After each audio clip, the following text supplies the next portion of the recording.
มันที่คืนน่ะหมอนั่นได้บ่ โดย คืนหาเจ้านั่นคะแนนว่าเจ้าบ่หุ้นแห้งกันตัวนั้นน่ะเจ้าสิกะว่าคืนหนึงสิอันลิ้นกับมันเฮ็ดกับมันคืนหนึงจักเทื่อ โดย โยกฉันข่อยอยากเฮ็ดนั่นแล้วว่ะ เออ โอ้ยบ่ได้มันบ่เมื่อว่ะบ่เมื่อแล้วก็บ่เมื่อว่ะ เออ เดี๋ยวนี้มันขออันให้เจ้าเฮ็ดนั่นคืนหนึงชามเทื่อ2เทื่อ โด โด ย นชามบ่เท่านั้นฉันโอ้ย เออ มาตายไปมาแล้วว่ะ กับทักทายสบายดีและสวัสดีเด้อ FC ฮักแพงกันเบิดทุกผู้ทุกคนเนาะบ่พบว่าพอกับสาวเมยมื้อนี้กับพี่แหละได้เดินทางมาหาทางตุกรเนาะกันเนื่องจากว่าทางสาวเมยนี้ก็บ่ได้มาเป็นเวลา2 มื้อแล้วบ่เนาะบ่ได้มาหาทางตุกรเนาะมื้อนี้ก็มีโอกาสได้มาหาเพิ่นแต่ว่ามาแต่สาวเมยก็มาแต่มื้อที่ว่าหลายๆคนเอาปลามาปล่อยมื้อนี้เนาะมื้อนี้ก็มานำกันอยู่3คน มาหาตุกรแต่ว่าก็มีข่าวดีแน่พ่อแม่พี่น้องเอ้ยว่าทางตุกรเพิ่นเป็นเวลามื้ออื่นนี่เนาะเพิ่นสิขึ้นไปเซโปนขึ้นไปหาเอาเมียลงมาเพิ่นว่าแต่ว่าเป็นเมียนี่ยังบ่ฮู้ว่าเป็นเมียคนใดเนาะน่าสิเป็นเมียคนใหม่แหละคนเก่าเพิ่นน่าสิบ่เอาแล้วตุกรว่าเนาะน่าสิไปหาเมียคนใหม่เดี๋ยวเฮาก็มาลุ้นกันต่อไปเนาะว่าตุกรเพิ่นสิเอาเมียเพิ่นลงมาเป็นผู้สาวหรือเป็นแม่ห้างหรือว่าเป็นอายุเท่าใดก็ยังบ่ฮู้เนาะมาลุ้นกันคลิปหน้าเลยว่ามื้ออื่นนี้เพิ่นก็สิเดินทางไปเซโปนเลยเนาะทางสามมื้อเองก็สิว่าระยะห่างเนาะก็สิได้ขอตัวเข้าไปหาตุกรก่อนเนาะตอนนี้คือว่ามาฮอดหน้าตุกรเพิ่นเป็นที่เรียบร้อยเนาะโดย สบายดีเด้อพ่อตูเด้อ โดยสบายดีเด้อ เอาถามมันเช้าฉันว่าสนุกบ่สบายอยู่ฉันเอาแล้ว หวานนี่เพิ่นมาได้เมื่อวานนี้เห็นบ่ ไล่พักผ่อนก่อนสนุกว่ะ มาใช่ มาบ้านเพิ่นเมานี่แหละ จักแล้ว มีดองบ่บ้านเจ้าวัน บ่จักแล้ว มันเพิ่นเมาเลย จักแล้วหมอง จะสั่นไม่โทรบอก เขาบ่ เป ได้ ล่า ฮอดโล ก็ได้มาดองเมื่อวานนี่ มันดองเรื่อยไป ดองค่ะเบิ่งเงินงามๆก็ข้างที่ประสาทแล้วว่ะ คำพิพชาติ นี่เด้แม่นแล้ววะ มันเรื่อยไป จักแล้วยินเพิ่นเว้าเพิ่นมาดอง อืม กลับมือตอนค่ำแล้วหมู่ แม่นบ่บ้านเมาบ่แม่นดองบ้านอื่นบ่ บ่เมานี่แหละเมื่อวานนี้ อืม ข้างเงินเฮือนงามๆแล้วเว้าข้างพี่ประสาทน่ะข้างพูดไปหน่อยหนึงก็หอนนาเจ้า แม่นแรกประตูเนี่ย เนาะ จังหวะแล้วมันบ่ทำบ่ฮู้บ่ได้ไปใช้วัน ดองร้านลาวได้ ฮะ ร้านทางเช้าชั้นมาเอา เออ วันนี้นะ ใช้ก็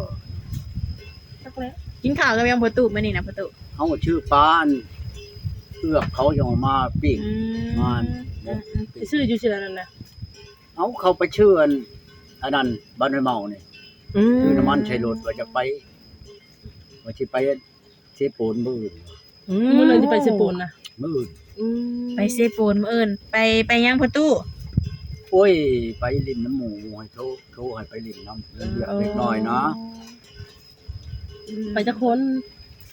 ว่าสิไปผู้เดียวนี่แหละ ไปกลับบ่หรือว่าไปนอน บ่แล้วไปนอนแล้วไปกลับบ่ได้ดอก จักมือมาพ่อใหญ่ กันว่ามันง่ายก็แม่นว่าคืนเดียวถ้ามันยากก็มันช่องคืนยิ่งถ้ามันยากมันสบายนะ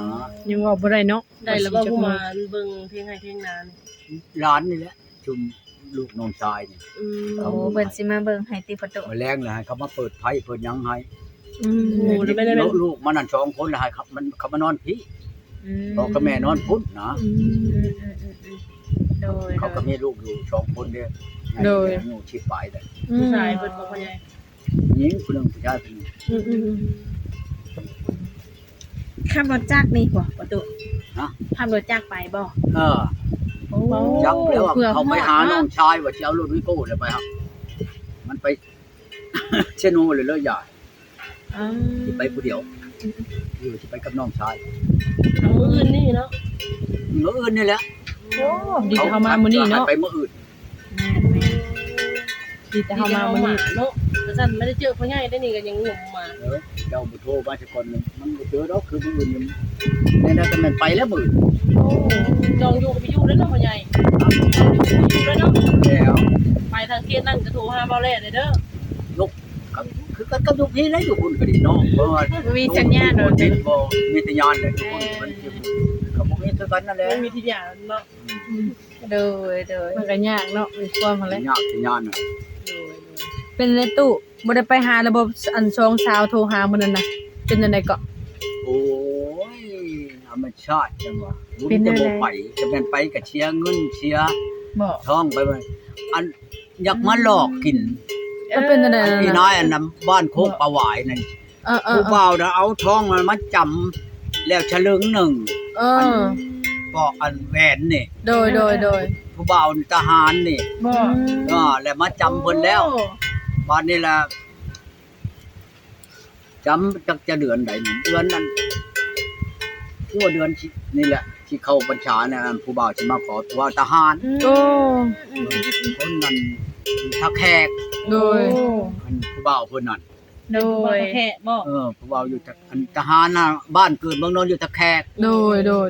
ล้วตัวเองเรามาเพิกเบิ่งหน่อยนี่มันสิเป็นจังไดว่าเอาผัวตายช่องคุณ โอ้ มันต้องมีชำนี้แหละว่ะ โดย มันมาเพิกเบิ่งแล้วเพิ่นมีชวาง โอ้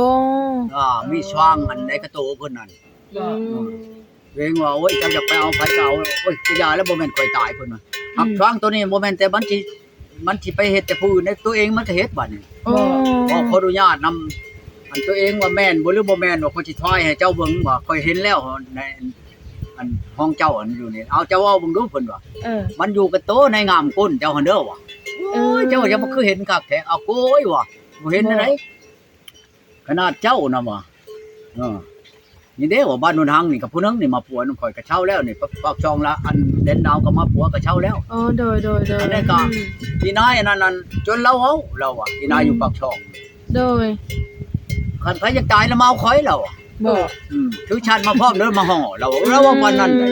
วันนี้นี่เราเช่าแล้วโอ้โห ไม่พอถือชาติไปพอ เราเอา เนาะ เราผัวเราเห็นแต่เฮิงได้หน่อยนี่เราผัวแต่เฮิงเราจุนเอาผัวได้ลูกหนึ่งแล้ว ช่วงนั้นมันก็มีตัวหายตัวดีนะตู้เนาะ อันนี้บัดช่วงคอกาดหางแหมคอกาดชอบ โอ้ แหมมันห้ายแห้งเราเอาผัวมานี่บ่ฮอดปีจักเถื่อนี่ตายแต่ละลูกบ้านโคกใหญ่กับผู้หนึงนี่เรา แม่ อายุเราจักปีพ่อใหญ่ อยู่40ปลายนี่ อายุเรา40ปลายปี เอาเห็นฮอดกระโตเราแล้วนี่เปิดก็เห็นแล้วแหละนั่นเรานั่นว่า เนี่ยตัวเองว่าคันเจ้าจะใครอันเจ้าเอาลูกเอาผัวจะใครมันยืนอย่ามันยาวเลยมาผัวน้ำข่อยก็ได้เธอมีหมอผัวแหละครับผัวไปผู้บ่าวไปโอ้ยเขาล่อลวงเอาโกยว่าจะมันสิตายไว้พวกหมอนี่ เนาะมันก็มีส่วนเนาะ เจ้าอย่างฉันจังซี่เขาจะนั่นเขาจะได้เงินนำเจ้าโอ้ยว่าเขาคันค่อยสิไปหาผัวเอาเงินละ5แสนกีบนี่ โดย ประตูขับแคบชับ โอ้ โอ้ยรู้แล้ว ก็มีวิธี พาเมื่อผัวมันทักแขกไปโลดก็เมื่อโลดว่ะหมอนั่นทหารผู้เบานั่นนี่นะทหารนั่นอยู่ใน7ช่องนี่นะอัน7ช่องนี่ที่เพิ่นนั่นหมอเอาสิฟังนะครับมันบ่แม่นดอกอีนายนี่ก็จักเว้าเหลือนี่อายุ60แล้วอ่ะ บ่ มัน60แล้วมันก็กินเบี้ยบำนาญแล้วทหาร แม่เนาะ อันนี้พออายุ60แล้วผู้เบานั่น ยังอยู่ค่ายอยู่ โอ้ยมันสิกระดูกเข้าหม้อเลยยังสิไปกินอันนั้นอยู่ ยังไปค่าย กับมันบ่คือ แม่เลยประตู แสดงว่าถือโตเนาะพ่อใหญ่นอนเจ้าเนาะจะไปกัน ตัวผู้จักนั่นน่ะจำมิดนั่นค่อยลูกมาแล้วค่อยมาถ่ายอยู่ในห้องน้ำ โดย ถือโทรศัพท์เนี่ยโทรมา โดย โอ้ยยาแล้วเฮิงว่าฉันอันลูกน่ะให้ยาแล้วจำมิดได้อันนี้น่ะ โดย ลูกให้ยาว่าเท่าเอาเท่าแล้วมันสิไปสิช่วยไปได้ว่าฉันลูกเว้าจังซี่ว่ะ ยาตัวเองว่าหาเอานิดน้อยหันอายุ16ปีหันมันจะพอดีกันกับเจ้าตัวเองว่า โดย มันจังเฮ็ดร้านบ้านรู้ว่าจะ ชวายถึงแล้วว่าน้อง8-9 โมงโทรมาชัดไปลงเขานั่นที่มาขอข่อยนี่แหละเขาบ่เขาบัญชานี่แหละทหารเขาท้องมาจำข่อยฉันลึกนึงนี่ในมือข่อยมันก็ปีนไปปีนมาอย่างนี้นายนี่ฝากลงไป จะเห็นทางโทรศัพท์บ่พ่อตู่ แล้วโทรมา เราโทรมาเอง แล้วโทรมาแล้วบัดนี้แหละโทรมาใช้โทรศัพท์มือถือจังซี่ โดย เจ้ามีบ่ว่าของอัน สะพัดหน้าจอมีชื่อเน็ตเจ้ามันยังเลยก็บอกแล้วก็ส่งมันอันนั้นเรามาให้ โดย เลยหับไปเป็นเพื่อนแล้วก็เลยติดต่อกันเลย โดยโดย โอ้ยว่าจะไม่ใช่มันยังจะมันอยากต้มผู้ชายคือกันกับมันอีน่าอยู่ปากช่องได้หนาวเลยนี่อีนี่ก็วันนี้ก็จักเลยจะพากมาทอดจนนั้นวงเลขบัญชีมาให้ โดย อันมาให้พากเงินไปให้ก็บ่หลายดอก200,000ก็ชื่อกินได้ชิ้นกิโลนึงคือว่า น้ำมันประตูหดเด้อท่านพนัก สิปูนมื่นนี่200,000นะ มานี่แหละ เนาะ โทรมาแล้วว่าค่อยนั่นจะเอาเงินมาให้อีแม่ โดย 200,000น่ะค่อยเอาให้แม่เนี่ยอันชื่อกินค่อยสิไปเอาเงินมาแล้วค่อยสิขึ้นไปหาเจ้าสัก4-5มื้อให้เจ้าลบมาเงินค่อยที่มาขอเพิ่นได้บัด โดย บัดมาขึ้นเอาโธ่ว่าอีนี่ก็ดีมันชันมันอยากต้มครับ โทรไปอัน วันนี้มื้อนั้นตอนเช้าแต่เช้าตัวเองก็ช่วง5-6 โมงนี่โทรไปแต่เช้านะผู้ชายหับฮัลโหลตัวเองไหนๆเนาะหมอว่าโทรมาไหนโอ้ยโทรไปหาเช้าวันยังเช้าวันหอมมัน ชาเป็นหอมบ่ ชาแป้งหอมมันแล้วอ่ะ โดย ชเวยจังได๋เนาะ เจ้ามีเวียกอะไรโอ้ยอยากถามเราเราว่าชีว่าผู้ชาวให้ต้องว่าเป็นทีแล้วเนาะเบียนพอผู้จักแล้วมันสิแม่นผัวมันแหละเจ้าน่ะผัวเราบ่ผัวเราเดี๋ยวว่าน่ะโอ้ย แบ่งความกันคนที่ผู้โถคือพ่อใหญ่เนาะเพิ่นว่าผู้ชายหับเนาะ บ้านนั้นสิได้โฮมตู้โฮมนี่ช่อง3คนมีผัวอยู่โทรเอาเงินนำผู้บ่าวอยู่เมืองไทยแปลว่าเปิดเน็ตเปิดหยังให้กันเบิ่งเปิดฮู้เปิดห้อยนะก็ขออนุญาตนำ โดย เปิดฮอดนมให้ผู้บ่าวเบิ่งน่ะจำได้แหละ คือสิว่าผู้แถวประตู ใกล้ๆเฮือนตู้โฮมมันผู้หนึง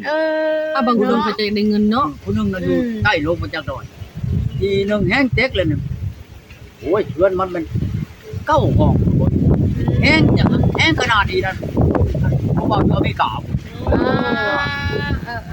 นี่นั่นแต่ในบ้านนั้นเว้าคนอนุญาตนั้นโอ้ยน้อยคนแล้วบ่เห็นของเพิ่น เนาะ เรื่องการลิ้นอันนี้ได้ก็เมียตัวเองแหละเว้าในโฮมแหละเว้าผู้บ้านลิ้นน้ำเฮาแล้วผู้นั้นโอ้โหมันเห็นบ่เฮือนมันกับแพงห้อง เนาะ เพราะเงินเมืองนอกเนาะ แม่นเนาะป หั ระ ก ตู หมอนั่นมาลีได้หมออยู่เมืองนอกมาปีละเทื่อหักมาเทื่อหนึงก็ประมาณวางเดือนบ่หรือว่าชาวเพิ่นนี่แหละ เก่งกับประมาณเดือน ได้เงิ เนาะ นหมอนั่นแหละ เนาะ ก็มีลูกหนึงก็อยู่ได้เดือนไปได้กับประมาณ15-16 ปีนี่แหละไปยิงอยู่ประมาณนั้นมื้อนั้นแหละไปเบิ่งอันนี้แหละที่2ราชีแล้วตัวเองว่าเจ้านั้นซุกเคาะได้เด้อซุกเคาะนี่เคาะบ่แม่นธรรมดาได้เคาะให้หลายเด้อได้ โดย เจ้านี่ตัวเองก็มันออกในอันนั่นตัวเองเจ้านี่นักต้มตุ่มเนาะว่าโอ้เจ้าจะมาช่างโว้แถวเว้าของตัวเองพวกเดียวนั่นน่ะ มันออกตัวเนาะ เบิ่งนึงเจ้าสิเป็นโทษเด้เราจังมื้อหาตัวเองเป็นเชี่ยคอแต่แก่เลยได้ โอ้ เอาไปสิหาเจ้าได้บ่ได้คือกันเลยว่าหากเจ้าบ่ติเบิ่งค่อยเบิ่งแค่บ่ออกขายจังไดมันจังถูกของเจ้า โดย เบิ่งพอดีตกอยู่ใน600,000ไปเจ้าสิเสียบ่600,000กว่าบ่ได้บัด โดย 600,000กว่าบัดนี้อันหมออันผู้บ่าวเพิ่นนั่นไปเฮ็ดไม้ถอยไม้ทุ่งอยู่หั่นบัดนี้เมียตัวเองมาเว้าตัวผมอันนั้นเลยผู้บ่าวมันว่าซั่นโอ้ขนาดอยู่ไหนบ่มันจะได้ว่าเจ้าเอื้อนมันเจ้าว่าเอื้อนน่ะมันหาเงินมาได้ใช้เมืองนอกบ่ได้ส่งมาให้มัน เนาะ ผู้ผมเนาะ โดย จับโอ้ขายคนมันได้ว่าชนะเมียเป็นเราได้เพื่อนกันโอ้ตามโบราณเพิ่นว่าขายคนบ่อนนี้ขายนี่ตรงนี้บ่อนหังได้วะ มันก็เป็นความเพิ่นเว้าเลยเนาะพ่อใหญ่ ขลำยังคือกันกูจะบอกขลำเนี่ยเห็นไปก็ได้อยู่ แต่ว่าเฒ่าแก่โบราณเพิ่นก็ฉันเพิ่นก็บ่อันเอาความโบราณมาเก่าไว้คือกูมือนี่แหละปะโบราณเลยครับ มีอาการถูกรถคน อืม แม่ โบราณ น นี่เพิ่นเอาตามชัดชื่อบริสุทธิ์ตะลีรอได้บ่แม่นว่าอันนั้นได้คือกูมื้อนี่มันงุ่มงวย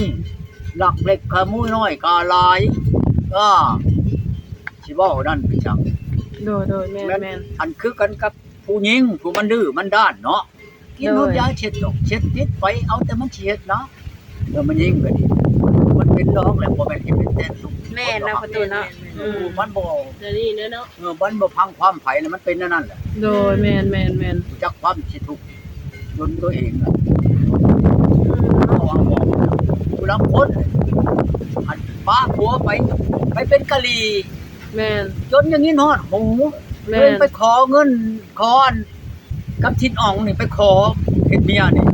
จนว่า30ล้านเนาะขดองเรา โดย แต่ก็ทอดเครื่องค่าเนาะทอด15ล้านคำบาทหนึงทอด2ฉลึง โดย เอาให้แม่เท่า จนใช้ถุงแล้วใช้ชิปพูดแล้วครับแม่ผมว่าหักมันอันนี้ทำฮีดค่อยนี่เครื่องชี้นี่ชาติชี้มอนชี้เชื่อชี้แพ้ชี้บ่หักเฮ็ดบ่เป็นเฮ็ดบ่ได้ว่าซั่นเอาพระเจ้าเฮ็ดบ่ได้ก็เมื่อค่อยสิหาลูกหาหลานมาเฮ็ดนํกันบ่เพิ่นบ่เฮ็ดดอก ตอนพ่อใหญ่ไปเรียนคอตะนั้น บ่เฮ็ดแล้วก็เอามาว่ะเอาไป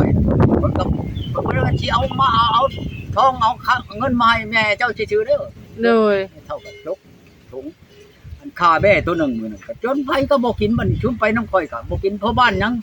แนวโฮมก็ลังลงลุๆมื้อนั้น เขาอิ่มเนาะ แม่เฮ็ดเช่นหน้าเช่นตาเนาะ บัดเดี๋ยวนี้ล่ะขึ้นไปอยู่เวียงจันทน์แล้วคนบ้านห้วยเมานี่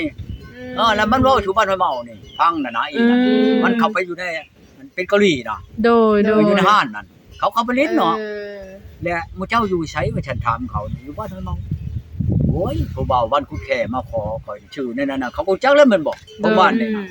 แม่นนะ เขาเลี้ยงข่อยนี่แหละเขาโอ้ยเขาเลี้ยงเจ้าเนี่ยรถว่าเอาทองเอาเงินให้แม่ข่อยได้ใช้ตรงใช้ไทยแล้วเอาคืนว่าฉันนะ โด บ่ข่อย ย เอาคืนแต่เพิ่นบ่ห้ามพี่ห้ามพ้องข่อยน่ะ เรียนมีเป็ดเนาะ ว่าบ่เป็นนั่นน่ะญาติเชื่อนี่อีกน้อยเกินว่านี่ก็เป็นนะก็จะเฮ็ดนั่นเนี่ยมันเป็นกะลีล่ะจังว่าอันผู้อันเว้าให้ข่อยนั่นอยู่ในบ้านนั้นพักน่ะส่งเงินมาให้แม่เดือนนึง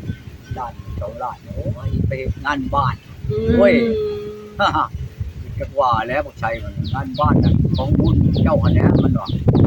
ขายบุญเจ้าหันแหละมันว่าเอ้ยบ่เฮ็ดดอกอีอันนี้บ่เฮ็ดแล้ว เพิ่นก็เชื่อใจลูกสาวเพิ่นติตุ เนาะเพิ่นเชื่อลูกสาวเพิ่นว่ามันบ่เฮ็ดดอกอีนี่ เออ บ่เฮ็ดได้ผู้